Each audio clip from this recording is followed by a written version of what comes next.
আফ্রিদি হেসেনদের তাচ্ছিল্যের জবাব দিলেন তামিম নাহিদরা। নান্নু বাসার সুজনদের ঋণও যেন শোধ করছেন উত্তরসূরিরা। পাকিস্তানের বিপক্ষে ঘরের মাঠে সর্বশেষ সিরিজে ৩-০ ব্যবধানে জয়, আর চলমান সিরিজের শুরুটাও দারুণ।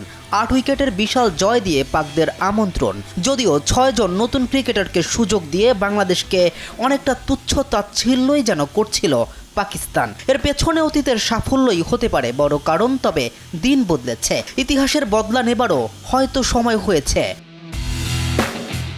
বিশ্ব ক্রিকেটে অন্যতম দাপুটে এক দল ছিল পাকিস্তান। অতীতে তাদের আধিপত্য নিয়ে ধারণা থাকবে যে কারোরই। ইমরান খান, ওয়াসিম আকরাম, শোয়েব আখতার, ইনজামামুল হক থেকে শুরু করে আফ্রিদিদের দাপটে কাঁপত বিশ্ব ক্রিকেট। এমনকি ক্রিকেটের মোড়ল তথা ভারতকে নাকানি চুবানি খাইয়ে ভারতের চেয়ে জয়ের দিক থেকে বহু এগিয়ে পাকিস্তান। তাই প্রশ্ন জাগে, বাংলাদেশের বিপক্ষে সব মিলিয়ে কেমন আচরণ করেছে পাকদের পূর্বপুরুষেরা?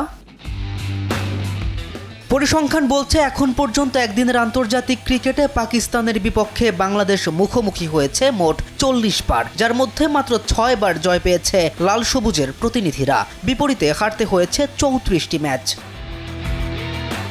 ১৯৯৯ সালে পাকিস্তানের বিপক্ষে সেই ঐতিহাসিক জয়, খালেদ মাহমুদ সুজনের অলরাউন্ড পারফরম্যান্স বাংলাদেশ ক্রিকেটে যা এখন পর্যন্ত স্মরণীয়। আর তারপর থেকে এই পর্যন্ত মোট ৫টি জয় পেয়েছে বাংলাদেশ,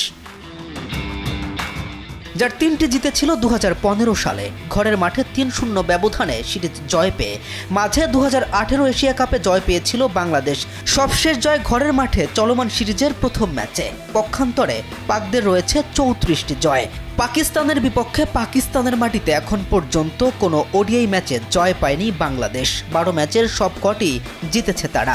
নিরপেক্ষ ভেন্যুতে 2টি জয় পেয়েছে বাংলাদেশ, আর ঘরের মাঠে ২১ ম্যাচের 4টিতে জয়ের বিপরীতে রয়েছে 17টি পরাজয়। তবে তিক্ত অতীত ভুলে আবার মন খুলে টাইগাররা চাইবে পূর্বের সব দেনা পাওনা মিটিয়ে নিতে, আর এমনটাই প্রত্যাশা বাংলাদেশি ক্রিকেট সমর্থকদের। K M Rafin, news 24।